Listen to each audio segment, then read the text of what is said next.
Tree చెట్టు cut చేయడానికి వచ్చాను. ఇది రాయి చెట్టు. కనీసం ఎంత పొడుగుందో చూడండి. మనం నుంచి మొదలంతా శుభ్రం చేసుకోవాలి. శుభ్రం చేసుకొని నీట్గా, అంటే మిషన్ తగలకోకుండా, ఏదైనా పుల్లొచ్చి తగిలిందంటే మనకి కంటికి కానీ ఎక్కడైనా తగిలేద్ది. అది మొత్తం కిందంతా క్లియర్ చేసుకొని అప్పుడు మనం మొత్తం అంతా కట్ చేసుకుంటూ ఉండాలి.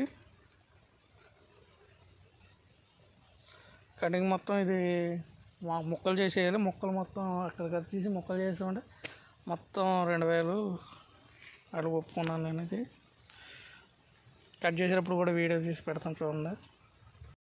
ఇలా ముక్కలు చేసుకోవాలి. ముక్కలు చేసుకొని మనం అలా చేసుకుంటే మనకి లేతాయి అనమాట. లేకపోతే మనకి ఇబ్బంది. ఇవన్నీ కింద కటింగ్ చేసుకొని తర్వాత పై కటింగ్ చేసుకోవాలి. ఇలా మా కోదోళ్ళు